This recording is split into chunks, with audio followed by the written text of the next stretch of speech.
Buddy. Welcome to episode 21 of Once Upon a Game, the story game variety show. I'm your host here. I'm EricVulgaris on the internets, and I'm going to take you on a magical journey into Storyland. And this is not going to be a exciting journey, or maybe it will be. Safety's not guaranteed. That's all I can say. I hope you signed. I really hope you signed that waiver that's been going around. So, anyways, with me today for season one's finale, I have Kelsa, Adam, and Golden, and a cat, and Kelsa's beautiful cat. That's Autumn. Autumn, awesome. Kelsa, so how are you? How are your holidays? It's been a while. I know, right? It's crazy. Yeah. It's like you went away for a week or some craziness. My holidays were really good. I got some really awesome lighting that has really brightened up my area. I'm very excited about that. And a very silly nightlight pillow that is because my parents are funny. Yeah. As well as some board games and general good cheer. So that was good. Oh, you got good cheer? Yeah, I did. Oh. And it's not even specific good cheer. It was general good cheer. It general? is you can reuse it anywhere. Well, I hope you kept it in the original packaging. That's worth a lot. I know. Awesome. And what are you drinking tonight? The gorgeous green. Drinking this amazing, ridiculously large Midori sour in my Harlequin cup because, that's what you do. It looks like the color of the ectoplasm from Ghostbusters. I was kind of hoping that it would be like Joker green to go in the Harlequin, but I'm not sure I really hit on that. The chartreuse. But... Mm-hmm. Yeah. Awesome. Cool. Golden H. Hey guys. How's it going, man? How are your holidays? Pretty quiet. I got the place alone. I usually hang out with my parents, but they're in Florida, so. Oh, well, that's nice. Cool. Doing a little bit of house sitting. Did you also get Christmas cheer? No, I got really quiet holidays. I got a lot of phone calls. Got emails from my sister, and see, the thing is that I have a December birthday, so it's one of those things where all the cheer comes earlier than Christmas. Yeah. Oh, that sucks. And then I was going to go see Star Wars with my grandma, and then we got hit by that ice storm. So well, I'm waiting for that to clear up. Any sentence when you were hit by the, I was like, oh god, this is suspenseful. Well, I think you saw ice storm. I was like, whew. Where do you think all this bad shit comes from when I GM? I'm actually going to go see Star Wars tomorrow. Oh, cool. Nice. Yeah. That's really good. I saw it this holiday season, and I saw it a while. I think I saw it the night the fandom was, whatever that was, and it was good. And you'll have fun. So, I'm looking forward to it. So yeah. Really do. Cool. My grandma's 95, so it's whenever I can spend time with her, I do. No, that's really good. Yeah, I spent time with my own Nana when I was touring the East Coast for the holidays. Yeah. Grandparents, super important. Also super important for story games, but not as important as the most important ingredient, which is our imaginations. Yes. Sorry, grandparents. So story games are really cool because they are RPGs that rely, instead of a tome of rules and more of the game part, they're more story focused. Adam, you didn't get an introduction because you're in our. Oh my god! Yeah, Adam. Just so Adam, you were the first one to join the call, and you just blended into the background. Adam, oh my god, I'm so sorry. I watched from the shadows. Yeah, just waiting, lurking in the shadows. He got abducted by that UFO insidiously. Yep. What's up, Adam? Things are going good. Holidays were good. Spent time with the family, not doing too much other stuff. But yeah, glad to be back on Once Upon a Game to finish off the season with Polaris. Yeah, should be awesome. Yeah, what's back to the other stuff though? I saw you streaming. You were streaming some Sunless Sea. Is that right? Yeah, Sunless Sea was really cool. it's like a story based video game. It's weird to explain. I'm really enjoying it. I've been playing it a lot too. Oh yeah. Still torn on buying that game. It's like it's on my Steam wish list, and it's on sale. Oh, Golden Age. I think if you're interested in that game and if you would like it, I think there's a free version called Fallen London, which is of the same universe and style. It's like a browser game. Okay, try that out. If you like cool. that sort of flavor of game, then definitely pick up Sunless. Yeah, it's very interesting. Yeah, I was talking about it when I was playing it, just because when you're in a ship and you're like in London, but it's like post-apocalyptic kind of, and there's like a sea that took over everything, and you're like a captain that goes around in a ship. London fell into hell. Yeah, that's pretty much what it is. Weird. Yeah, there's like a big sea everywhere, and you're like a captain that just goes around doing missions. But story elements are things that you earn, and so you start off in London, you can go around talking to people, and then you earn you can earn a local news, and so you can take that and go to another island and spend your local London news to earn a report from this place, and then take it back to London and spend your report to earn another thing. You can earn good hope, and it's like a little commodity. like the idea that things are commodities. Yeah, it's really cool. Friendship with the sisters on this island, and then I went to this other island and I spent things, and I found an island where hamsters and rats were having a war with each other, and yeah, it's really cool. That's fun. Do you side with the cobbies or the rats? That's serious business. I sided with the cabbies first, and then I died, and then I went back and sided with the rats. Oh. I did both. I've done both, but I like siding with the cabbies better because I think getting the pages boost is way better. But yeah, I don't remember what that means. So it has the same mechanics, or just the same thing? It's a very cool game. And then I plan on doing more streaming stuff now that I'm back and doing stuff. Awesome. Cool. But yeah, excited to play stuff. Cool. So once again, sorry. Stories and story gaming. Story gaming is a low barrier to entry type of game where you can just sit down with friends, and as long as one person knows the rules and feels comfortable running it, you can just kind of go and have a good time. And that's what we do here at Once Upon a Game. And this week, we've been featuring an old game by Ben Lehman called Polaris.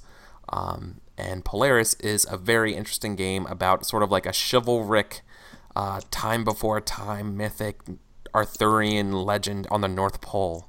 And everybody is named after stars, and it's very like that glassy snow magic, only the capital's been destroyed by an evil thing called the Mistake. And basically, our world is doomed, but our hero will try to save it, because the hero doesn't realize that it's doomed. And it's a game all about the hero and the hero's journey to try to save the world, but ultimately fail. And what makes the game so great is that we get to incorporate so much of our own imagination of the story into this game. Pretty much just unfiltered imagination. But in order for that to be safe for everybody, that we have a little emergency brake. We have a parachute underneath everybody's seat with a giant X on it called the X card.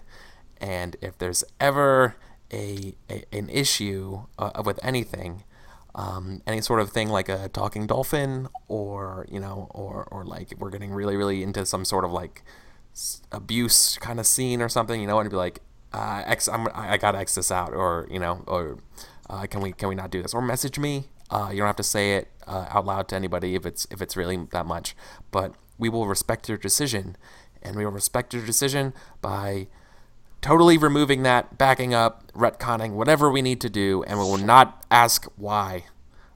We trust you that if you're Xing something out, you're Xing out with good reason.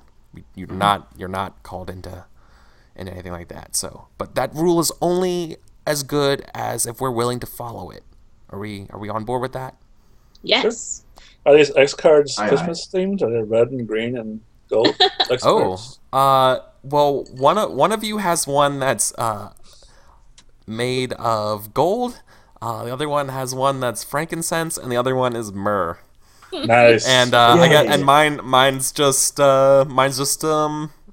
Baby. Normal old Straw. expert? Dibs on A Myrrh. manger. The straw expert. No, There you go. Myrrh! Ha, dibs. I called dibs on Myrrh. Myrrh. All right, I'll take the gold then. It's fine. All right, I'm Frankenstein Dex card. That was side note. That's why I always thought that like giving money on Christmas is a legitimate gift. I mean, they got Yeah, Jesus seriously. money, right? Yeah, seriously, Like, there. I don't know. Like, so, anyways, Wait, sorry. what's That's the what I have to say.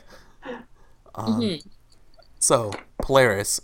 So what's cool about Polaris and what we're going to do is that since this game relies on a strictly just like a protagonist kind of doing their thing in the world, one of us will be playing the protagonist and the other person will be playing sort of the antagonist, the field or realm of people opposing the protagonist. And then flanked on either side of the protagonist are their sort of like NPCs who aren't evil.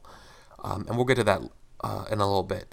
But in order for us to make sure that everybody is getting a fair kind of amount of fun, we're going to be doing 2 different stories of Polaris, and we're going to be alternating back and forth between them after each scene. This way, the people who are playing the relationships of the protagonist in one game can be turned over and actually be the protagonist and antagonist in the other set of stories. For this one shot, so we can get a nice little feel here. Is that okay? Mm-hmm. Sounds good. Sounds fun. Awesome. Great. Cool. So, how much did we read? Did anybody get a chance to read Polaris beforehand? Anything? Because we're gonna introduce a couple of slight modifications. I'm way on the game page works. 14, That's so fine. Yeah. so no. That's totally fine. So Yeah, there's some of the fluff and some of the rules, but Yeah. not. okay. No, Entirely. that's I totally managed cool. to finish it, but So, a big part of Polaris comes down to what's called the conflict phase of the game. What makes Polaris so great, as we'll see, is that the conflicts in this game are sort of like betting or like negotiating that goes on between the protagonist and the antagonist, and it's done constructively instead of like instead of something you would normally see in a game. For example, I'm going to stab and kill the witch, and if I'm the mistaken as a witch, you can be like, sure, but only if I kill the whole town, everybody hates you, or like you can put twists on it, and now and you throw it back at the protagonist to be like, okay, well, I'm killing the witch, I'm getting that, but now the whole town hates me. How can I make that turn into a good thing again for me, right? Mm-hmm. Or you can be like, you're asking too much, and you have to provide another, and the other person will provide a better alternate. Basically, you will be trying to drill and play Battleship with what people care about, with what the protagonist cares about, and when you get those hits, oh boy, is it fun! It's kind of like it's a lot of fun, and we'll see that in a little bit. However, the way the game is set up in the book, sometimes you'll have to endure conflicts, and you'll be rolling some dice for these conflicts based on your ice and light scores, which we'll talk about later. But for the purpose of this game, we won't be doing that. We'll only be worrying about what's called zeal and your wariness, really. So your zeal represents sort of like your goodness, your greenhorn. I'm ready to do good in the world. I can change the world. And as you end up doing things such as showing sympathy to demons or showing arrogance or brashness, non-chivalric things to people, your zeal will be called into question, and your weariness will be gained. And the way the game will be over is when your weariness finally goes up to equal your zeal, your starting zeal. So that's sort of the whole spiel of the game. That's the main change to the conflicts is sort of like the big thing I wanted to do here. It basically makes the game go a little faster. Normally in a campaign of Polaris, each of us would be playing a protagonist and using all of these rules, so you could actually play for a while, like 9 to 20 something sessions if you wanted to. Okay. But instead, we're just going to do this for this one shot here. So, that being done, I think the first thing we should do is start divvying up our roles for what we want to do for our characters here. So for our first story, So the first thing we want to decide is who wants to be the protagonist of this story. And the protagonist is called the heart, is another way of putting it. That's sort of the central here, cosmos is what this sheet is called. The heart is at the center of the story. Everything orbits them. They will be in charge and have total authority over the protagonist. Anybody want to be the heart for this scene, for this story? Yeah, I think I do. Came up with a character I'm pretty happy with. Okay. Cool. So I'll just throw Golden H's name here, just tentatively. We're gonna do this and then start doing it for the other sheet as well, and then we'll be filling it in. So anybody want to play the antagonist? The antagonist will be the person who's responsible for playing the mistaken. The mistaken are the ones corrupted by whatever the evil is in the world, because this is a world of demons. The demons can be literal or sort of like a invisible presence that corrupts people. It could be the darkness that lies in everybody's own mind and body. There's a lot of ways to take the evilness, but first and foremost, it is something demonic. Your responsibility is to play that and present challenges to the protagonist. Since we all know the protagonist is going to fail, but the protagonist has the ability to kind of just have their way and say things. You play the counterbalance to them having their way. You get to decide, well, if you get your way, this is how much your way costs. I definitely would like to play the mistaken, whether it's in this game or the other one. Well, let's do this one. Sure. Okay, cool. Yeah. All right. And a fire truck's going down my street, everybody. Oh, good. Hooray! Hi, fire truck. Say hi to the fire truck, everybody. Hi, fire truck. Go save Hey, lives. fire talk dog. They have Dalmatians on it, right? it's oh my god, there's so many Dalmatians. Just a whole army behind me. It's all Dalmatians. Yeah, all the way down. It's so adorable. It's all Dalmatians. They're turning the hose on. So the other two roles here are the new moon and the full moon. The new moon is actually the relationships that are personal or emotional or sort of just general female characters to the protagonist. So you'll be responsible for playing sort of those types of roles. So we're talking friends, family members, people the protagonist has an emotional or personal investment in them. Does anybody want to play the new moon? Or maybe I should talk about what the alternate is as well.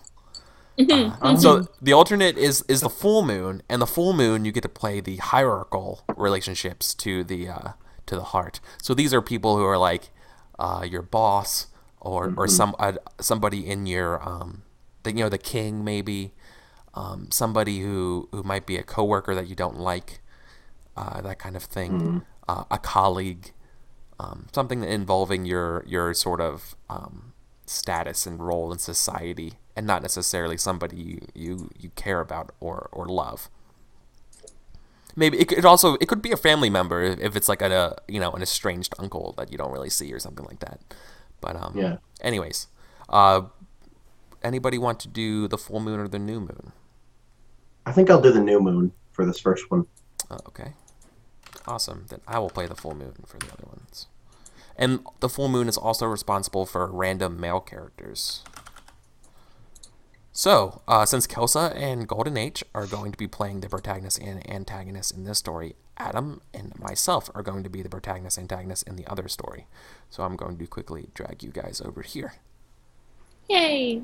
Into the new second sheet. That should be 4. Sorry. Adam, protagonist or antagonist? Antagonist.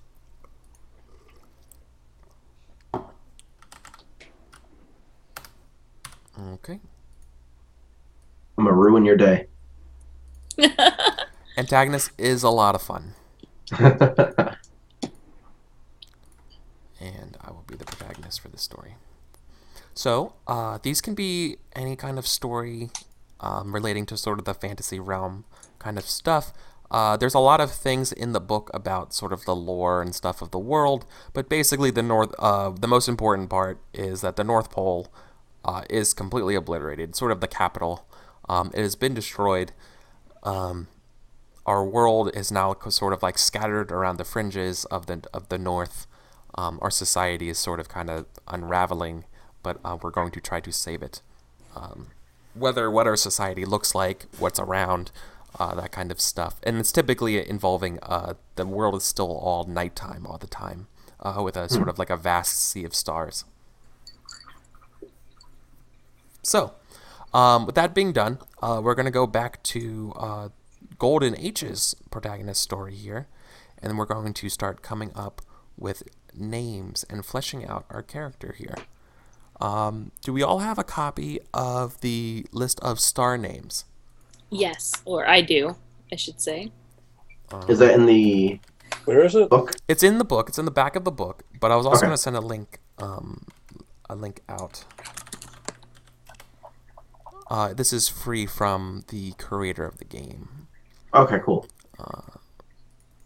I will also link it in chat for everybody to see all the super cool names. These are names of everybody's, all the stars. Star names. Star names. Darn it, there's two that I'm really liking so far. So, Golden H, when you have a chance to look over that list, what will be the name of our protagonist?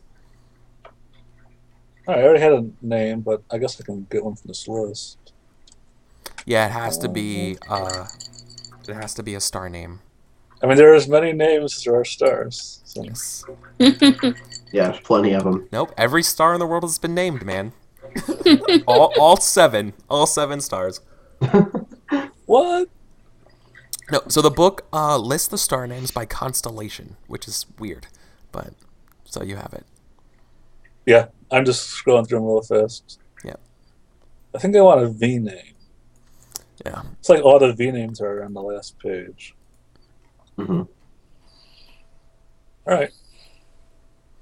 I don't know, I like Volpeluca. Volpeluca? What is that? Where is that? How do I pronounce Wolf this? something? The very last one. Oh, yeah. Oh, Volpicula? Volpicula? Like Volpicula. Okay. There like you go. The Dracula? little fox. Yes, the little fox. Volpicula. Volpecula. Volpecula? Volpicula. Volpecula. There, that works. Volpecula. That's cool. Vulpecula. That is cool. I'll need to Awesome. say Vulpecula quite a bit. Okay. Volpecula. So before we come up with our other characters for our moons and that sort of stuff, do you already have an idea for Vulpecula and sort of who they are? Yeah, I think she's a. Oh, she. Yeah. You know, she's obviously a knight. Yes. Like, how do you want me to define her? Oh, okay. Sort of maybe just like a backstory kind of idea, because then what we're going to be doing here is that you sort of have two sort of points to help fill out your character. So maybe then at this point I should describe for the I know what audience. the 2 points Yeah. are, but I Okay. want to know what you want to hear. All right. Then how about before that? How about I go around and describe for the audience here what's going on? So the rest of the sheet here, sort of the periphery outside of the cosmos, is I think they're called fates, or not fates. I don't forget what they're called. Anyways, Aspects. Yeah, I guess aspects. The top one here is office, and offices represent sort of like your bureaucratic, sort of your professional relationship places. I don't think anything you work or belong to, and everybody at the start as a protagonist is a knight of the Order of the Stars. What is the Order of the Stars? I don't know. What is a knight? We don't know. We can figure it out. But you are a knight of the Order of the Stars. Similarly, blessings. Blessings represent any sort of items or artifacts or equipment our character could have that's super special. This doesn't mean that they're only equipped with this, but it's sort of like a special thing. It's sort of like, hey, this is an element that will be I want to see in play. It's sort of like that. And every character, in addition to being a Knight of the Order of the Stars, gets a starlit sword. What is a starlit sword? What is it made of? What does it mean to be starlit? we don't know yet, but we will know when we play. Blessings also include special companions or loyal steeds. Below is abilities. Abilities represent sort of super capacities to do things. Just like we are a Knight of the Order of the Stars and we are equipped with a Starlit Sword, our protagonists will also have lore of demons, which means they know about demons, but who knows what that actually fully comprehends. And then the last one, but not least, is fates. And fates represent a sort of bond. And in a game like this, when we have two characters, our protagonists will be sharing the same fate. So it would typically be a person that binds us together here. That sort of spiel done. Maybe do you want to spend your points, I guess? Because right now, Golden Age has, or slash Vulpecula, has sort of 2 points. They could spend it to sort of flesh out their character here. They can spend 2 points in one of these 4 categories, or 1 in 2 categories, and they have domain over what goes in these. All right. Well, I have 2 traits. I looked it up. That's what they're called. The first one would be the star voice. Ooh. She can speak. She is blessed by the stars to speak in their stead, and she may sing the song of the stars, the song of silence. So is that under abilities? I think it is ability, or it could be blessing. It sounds like but it sounds I think it's ability. So ability was like it's a personal the skill. examples I was looking at. It's a skill, but if it's a thing that she has, is it actually a skill? Is it like an item? I think so, because from my notes, I have blessings as items, equipment. I have items, equipment, artifacts, or companions. While abilities are personal skills or talents. Since this isn't like a sword gives you the star voice. Right. I think it will be an ability. Okay. Are you okay with that idea? That's Makes fine. sense. Yeah. Okay. And the other one, I'm not sure what category this is, but she's followed by the mists. The mists follow at her footsteps, never overtaking her, but never leaving her for long. But neither do they flee. That would probably be fates. Okay, let's put it in fate. Followed by the mists. Ooh. I was thinking of like the fairy mists, but it seems like the demon mists are a thing. I'm not sure if they're good mists or bad mists, but we'll leave that up to decide and play, I guess. Yeah. So as far as I know, there's no such thing as demon mists unless we want there to be demon mists. Do we want demon mists? Do we want the idea of demons to be like sort of like, they have a sort of like rolling fog kind of thing with them? I really like that. It reminds me of a series of books that I read recently that I can pull inspiration from. So I'm down with that. Sure. Cool. Awesome.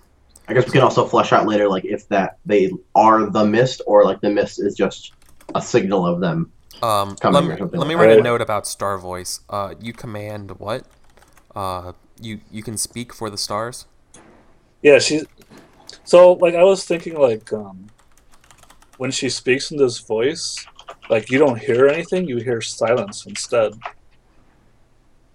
You hear silence? Right. So like imagine like you talk in a crowded room, like the room would be quiet, or it would be instead be louder. Oh. So you are the Lord actually speak to the stars? Yeah, I think the silence, like the intent of the words can reach your heart and your mind, and maybe the more affected you are by the sun, the more likely you are to hear something else instead. Okay. Huh. Awesome. So, do you have an idea for Vulpecula? Sort of like maybe what she kind of... So she speaks for the stars, followed by the mists. Yeah. Do you know, like maybe like her upbringing or anything like that? Because now we're gonna get to the part where we're gonna come up with our new moons and full moons and our mistakens. Well, I'm not sure what like childhood is like for these creatures. Like, Mm-hmm. Do they have parents and children? Or are they like creatures of snow and ice? They're like endlessly living beings. That's something for us to decide. I've always played it as them being sort of people-like, but they could be beings of like ice. It's like one of the things in the story that I read, like it wasn't really defined what they really were. Like they felt like Yeah. a metaphor or something. Yeah, no. Mhm. The whole world of Polaris sort of has sort of like a mythic kind of Yeah. faux real kind of thing Hmm. to it. So for sure. Yeah. So basically, I think at this point, for Pecula, I think you need to sort of provide a sort of role or like Okay. the relationship for our full moon, our new moon, and our mistaken, and then individually Eric, Adam, and Kelsa, we will all come up with what the name of these characters are if you want. But if you want to just throw it to us and bounce some ideas off, that's also totally cool. Sure. Well, I figured her role was that she's the gatekeeper of the Endless Stair, and that's an organization where um, like people claim they can travel the stairs and speak with the stars, but of course it's apocryphal. Only the Only the one with gatekeepers the would know star for sure. voice. Yeah. Um, What was that do you want called? Or NPCs? the endless stairs? No, The Endless Stairs. I'm The sorry. gatekeeper of the Endless Stairs. Um, I'll just put that as your title then. Okay.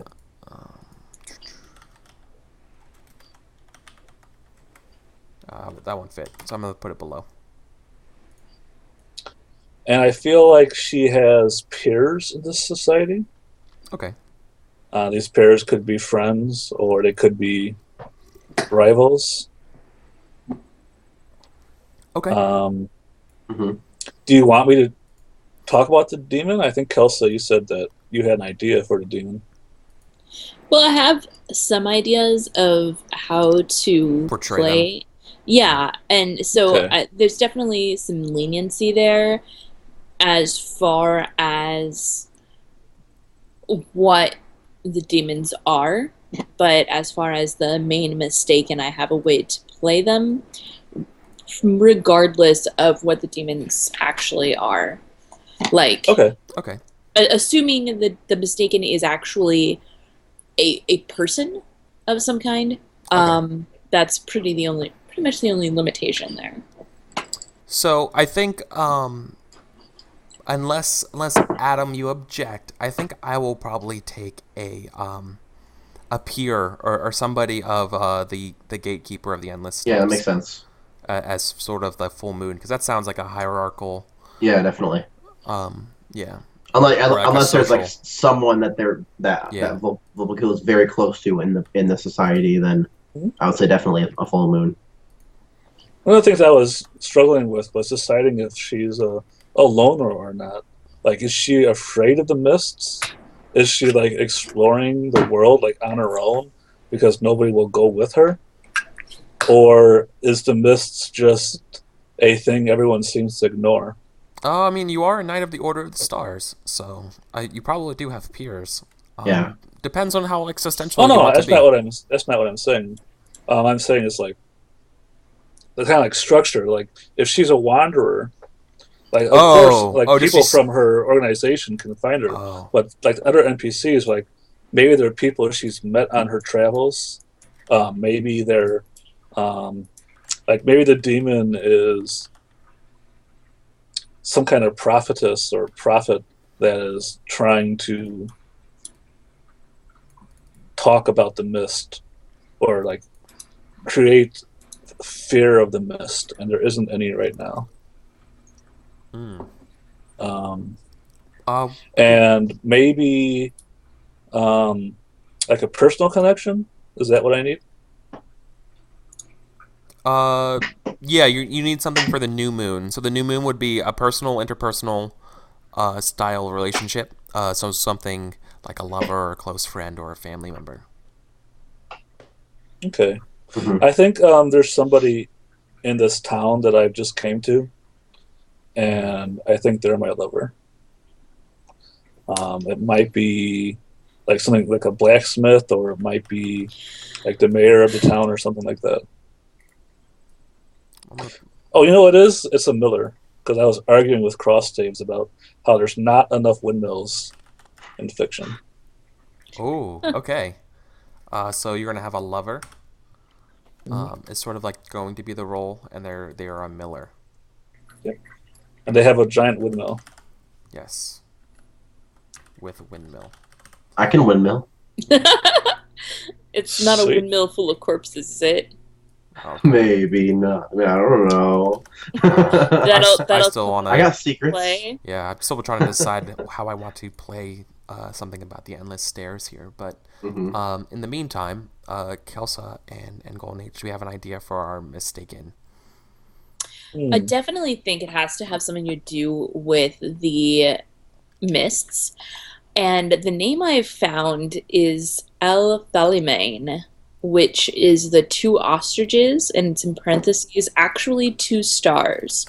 So I'd like to play with that duality of the mistaken being like 2 things, like 2 distinct entities simultaneously. How do you spell Alphalamine? Oh, hey, I copy-pasted it, so here you go. Watch this. Okay, cool. Whoa. Oh, thank you. I was so off. Thank you. Yeah, I know, right? Maybe Alphalimane is someone who let the mist catch up with them. And the duality is herself and her mist self, like merging but having Ooh. agendas. Oh my god, Miss Selfs. Oh my god. Yes. Yeah. Oh my god, that reminds me of like something like Ursula K. Le Guin's kind of stuff, right? Mm-hmm. Like the Shadow. What is that? Wizard of Earthsea? Is that the book? Is that what I'm thinking? Is that? I think so. I think that's the name of it. The Wizard of Earthsea. When he fights his shadow. I don't know. Anyways, it's it's a that very exact common thing happened in our last Burning Wheel session. Oh. Wow, really? That's weird. My character was on a run from a shadow, and it merged with him. Oh. And now going forward, I'm going to That's play really the shadow good. self. Oh. It's really good. Oh, fun. Awesome. Well, I'd like to see how to compare and contrast the experiences from Yeah. that then. So, Bring out Shadow Link. yeah, awesome. So Althalamin is taken by the mists, and they have a. And I'm definitely putting Mist Self Oh in yeah. there as Hell well yeah. as sort of a big element. So Adam, do you have a name for the lover and Miller and sort of anything to flesh around with that? I think his name will be Daryl. Is that a star? Oh, this has to be a star as well? Yeah, everybody has has to be named Everybody after has to be a stars. star. Oh, Yeah. Super okay. important, yeah. Okay. If you're not a star, you're not good enough. Sorry. Oh. Let's see here. I kind of want him to be Dorado, the goldfish. Nice. Dorada. Is that how you spell it? D-O-R? Dorado. Oh. Doradil. Dorado. Like El Dorado. Oh. Sorry. No big deal. I thought you said Doradal. Because I Oh. didn't see it on the list here. Hmm. Oh, thank you, LZD.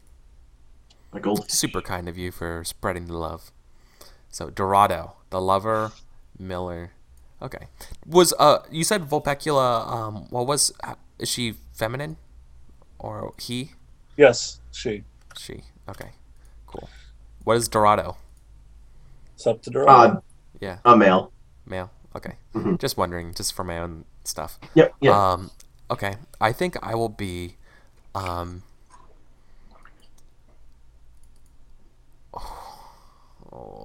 yeah.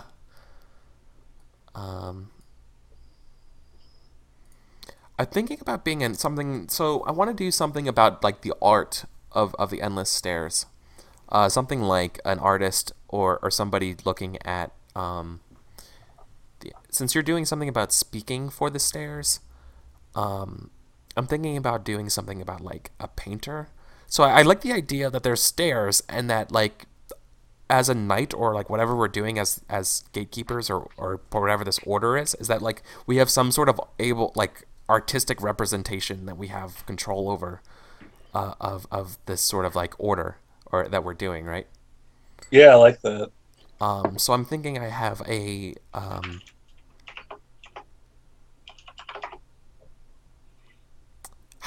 here's something. I have an idea for you for the endless stairs. Since you're the gatekeeper, that means you're probably on the ground.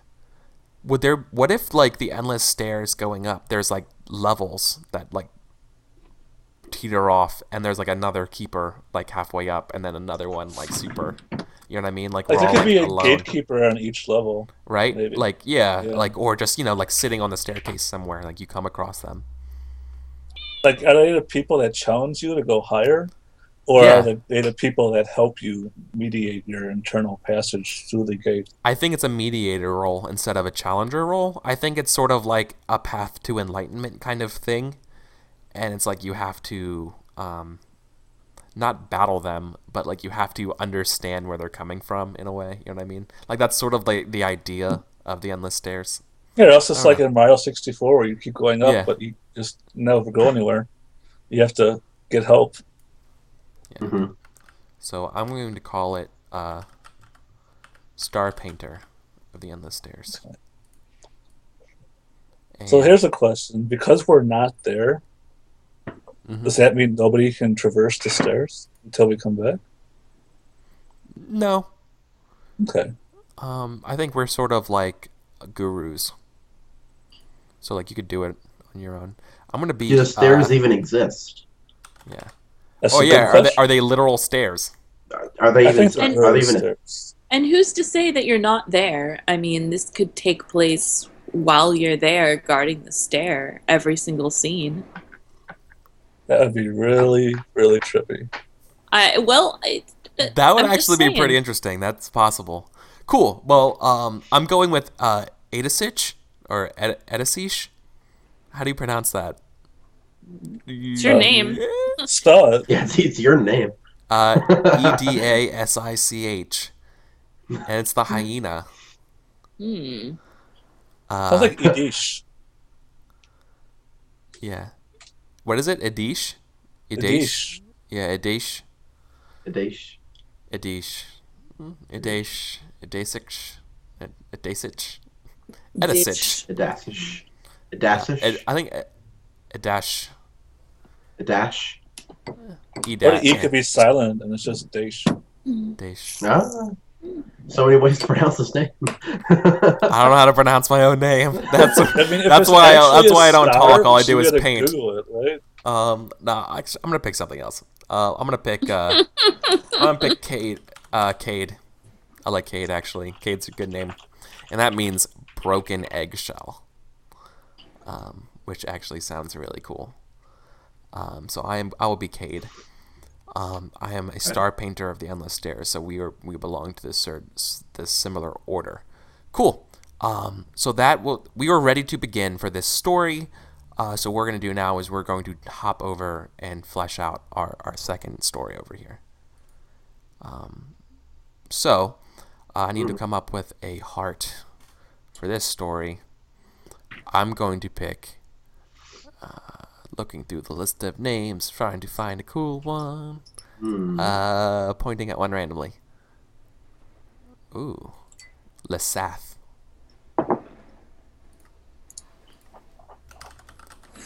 Lesath means the sting or the bite. Ooh.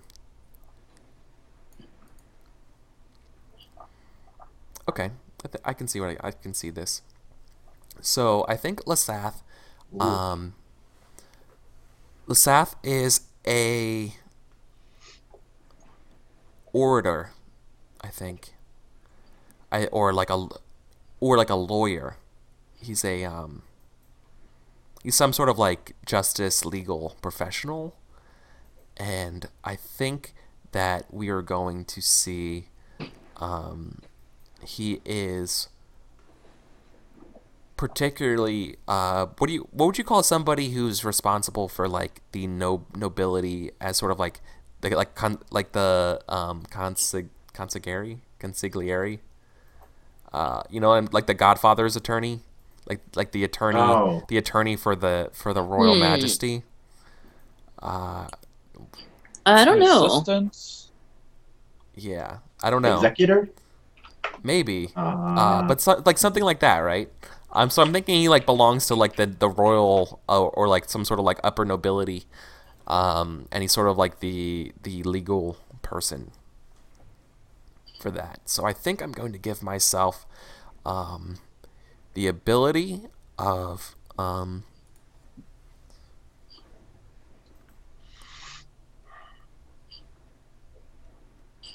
want to do something about inspiration, something about oratory. I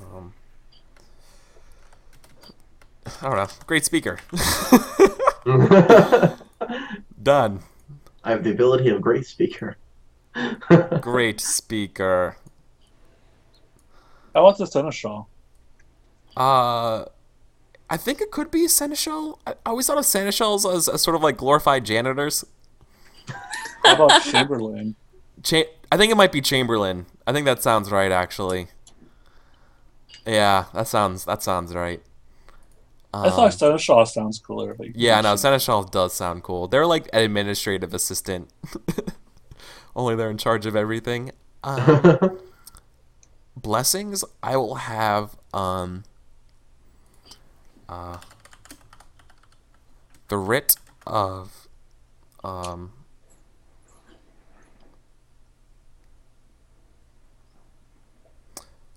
I'm thinking of, I want a blessing that shows that I am a member of the like sort of like the court of law, and it's sort of like a actually no, I'm just gonna make it a part of the office. I'm gonna give myself an office instead. Once I stop getting swindled by full screen Chrome. So this will be Chrome is just gonna mess you up. Chamberlain. I don't know. Magistrate. Let's call it magistrate. Perfect.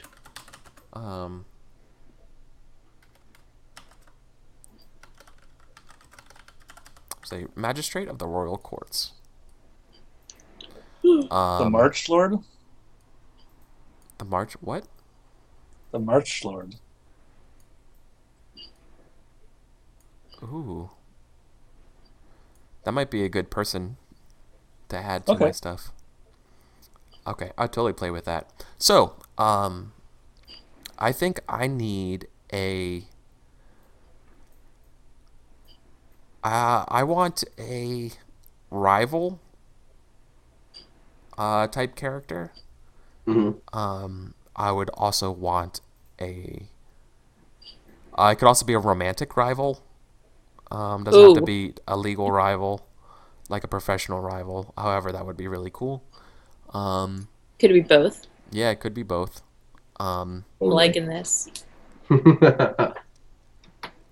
Something maybe familial would be cool.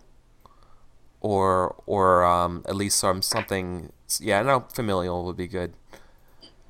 I was thinking actually like sticking to like somebody like my younger child or something like that, but no. Or like the legacy of my father who is missing or something like that. Something, it's like a parent kind of thing.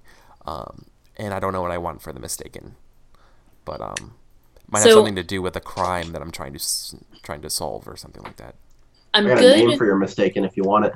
I'm good with either the familiar relation or the rival. I've got ideas for both of those. Do you have any ideas, Golden? I don't know. Maybe I'll play this March Lord fellow. I'm not sure he fits in either of those roles, though. March Lord sounds like a legal rival, maybe. Yeah. Mm-hmm. Like, it seems like maybe this guy, like maybe your father boss worked for the March Lord. Yeah. And then the March Lord, like, should know where your father is. So you have to find out from him. So I was only throwing missing father as sort of like just a potential thing. If you have a better idea, like I want to stress that you don't have to.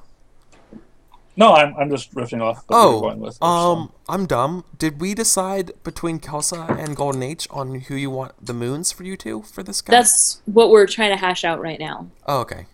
If you wanted to, okay, you weren't sure going then. on what you wanted. We were debating between ourselves which one we wanted to be. Oh, okay. Right. Okay. Yeah. And it sounds like you want to be the full moon, and I'll be the new moon. And sounds good to me. Okay. In that case, I am your sun, Z, which, strangely enough, is a sun. So Dun, dun, dun. new moon. Yeah. Yes. So, and what's their character? What is their name? Z-I. Alternate spelling DZ. Alternate spelling DZI. Okay. No, you're my son. What do you have any sort of qualities to you? Or are you just my son? Are you your youngest son. Okay, I'm youngest son. Are you like an upstart? Are you trying to follow my footsteps? Are you a knight? You know, sort of maybe like your background or something like that. I think that I would go ahead. Would you mind if I suggest something? Please. Could you also be my the person I'm trying to defend in courts, like you did a wrong? Oh snap! Absolutely. Oh snap! Absolutely. Okay. I think I'm still a teenager or below the age of majority. Okay. And I did something that was What did you do? Yeah, I'm trying to think of. I want to do something that was technically against the law. What are they accused of doing? Yes, yes. What are they accused of doing? Maybe you developed a new calendar design. That's sacrilegious. Yeah, something like that. Something that is technically illegal, but the reasons why are really like kind of vague and. Sure. So, are you an inventor? You invented something? Like, are you is this like a Galileo kind of thing? Oh yeah, right. I love it. Or is this like a wrong? Like my original idea was like just your classic murder. I didn't do it. No, but, it's like way better. I love that. No, I did Copernicus? do it, but what I did was it was for a good reason. right. Yeah, and and so yeah, I think that I like the idea of developing a new calendar, okay. like a calendar that is On either trial. Yeah, it's an invention. From a clock to school. No. Oh God. No. So Why? bad. I'm sorry. I'm so sorry, everybody. Okay. So I'm on trial for my scientific experimentations. Yeah. I said you're on trial for inventing a new calendar. Well, that too. Okay. Sure. That's tied in. It's all tied in. I love it. You're on trial for being you. Yeah. Oh God. Every day. Oh, I love it. Every day. Cool. And that will be Kelsa. Fantastic. Do we have any ideas for Golden Age? Or maybe Adam? I got a name for you. Okay. Fornax. Nice. What does Thornax mean? Fornax. Oh, Fornax, like ant? Yeah. Is it ant? The furnace. Oh, even better. Oh, it would be Formax, I guess. Formian. Mhm. Fornax, yeah. Yeah. Forno. Awesome. Fornax. What are you... Do you have an idea for you? I think you might be more of a proverbial spirit Yeah, that's than what I an was thinking. Like, actual... it's not like definitely not like a literal thing. I was like I was going with the furnace idea. It's more of like an inner fire kind of thing. So it's Yeah, like the devil within kind of thing. yeah. A demonic spirit. Awesome. Whoa. Whoa, where'd you go, text? Come back here. Awesome. Okay, Golden H.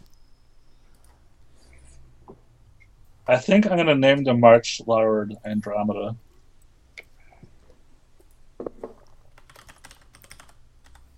Andromeda, the March Lord. Yes. I think so. We're using like the 4 fragments, right? What? The 4 fragments of Polaris, right? The 4 cities. Oh, Fragments. yeah. So I was thinking that maybe. I like that you're named the March Lord and we're fighting over a calendar, by the way. Yeah. So, anyways. So maybe like you live in the north and he's like rules the east or something like that. Oh, yeah, okay. Oh, that's cool. All right. So are you like a prosecutor? Are you like a religious type person? Or are you just the ruler of the East? So I got this name from like the idea in like feudal society, like there would be the marches, which are the border marches, the land, the lord who rules the farthest kingdom, and is Oh. like the guardian, like he's the first line of defense. Oh, So, okay. So then like, what is he the first line of defense from? We don't know. the But the obvious one would be the mistake, right? yes, maybe the mistake is like right outside his city, Okay. whatever it is. Um, okay. Then And those are the marches. The mistake is in the marches. how are we tied? Because we must have a relationship in some way. So how is Lysath, Knight of the Order of the Stars, Magistrate of the Royal Courts, a great speaker? How am I? What is our relationship? Well, like I said that I think your father worked for me, and I know where he is, Oh, that's right. I'm sorry. I spaced on that. or I should know where he is. Yeah. Worked with my father. Has info. Awesome. Fantastic. Awesome. Okay. Cool. So the last but not least thing to do is that we need to come up with a fate that binds us together, or something that has a relatable thing. Do you have any sort of idea for what that could be? This is an event or a relationship, an idea, something for a fate. I'm trying to find the example in the book. So that ties Lysath and Vulpecula. Yeah. Nope. People in chat were calling for vampires. Are you my shield? Oh, am I? I mean, Lysath is also a pretty vampire-y name. It's true. Let's be It's honest. Everybody's vampire. Calling it now. Are we? Do we know the secrets of vampirism? Are we? Have we Yeah. dabbled that dark art? Is our race vampires, and that's why we need like the star, or the star night sky? Is that what you mean? Kind of like that. If our race is vampires, what do we feed on?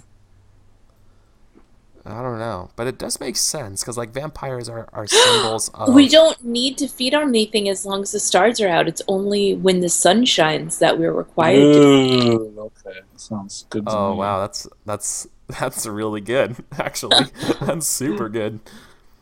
Yeah, it makes total sense. So what would be our fate then? Exactly. Like, how should we explicitly put it out? Like, what do you mean by our fate? Like, what our end will be? Oh, no. Our one of our things on the periphery of our cosmos here. Something under the fate that would be a person that ties us together. It could be like the king. It could be kind of anything. So maybe Could it be my a person that's like the guy that turned the head, like the vampire lord that turned everybody. Well, for all vampires. Already. let's how about I name and then I have an idea.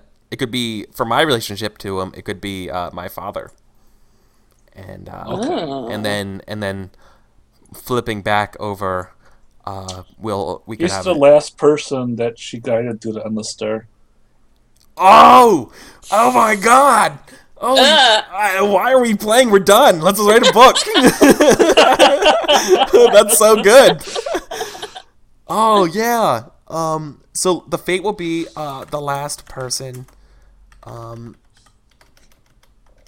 who ascended the endless stairs, or on this stair. Oh my God, that's amazing. I mean, GG, right? Yeah. You have to Damn. cancel Once Upon a Story and just make this like weekly campaign. I know this is. Oh, that's so good. That is so good. Oh wait, these are connected. That is the fate that connects us. Yes, There's supposed to be a shared fate between all the characters. correct. They And only have this, characters. yeah. So this is what we're doing. I can tell you that in my previous game, ours did not come up at all, which is fine because I'm kind of used to our stories sort of being in different timelines, if you will, or like happening in different places. Because this way, you're allowed to sort of like blow up a city that the other person was like desperately trying to save in another scene. You know what I mean? Like you can kind of have that stuff, and don't worry about messing up the other person's sandbox, right? This is just for people who are mega fans to debate over what's canon and what's not. Right. Right. So we don't have to sweat the small stuff here. So we are looking at Vulpecula. Actually, it is 10:02. So I think we're gonna go to our first break, and then when we come back, we can start doing our scenes. How's that sound, guys? Sounds Sounds good. good. All right. Cool, because I'm super excited to get this going now. Character creation, all that kind of stuff is done. Now we're just going to just watch as our world burns and what happens to our protagonists here. So see you guys in about 7 minutes. GG. Yes. See you soon, 8 minutes. Perfect.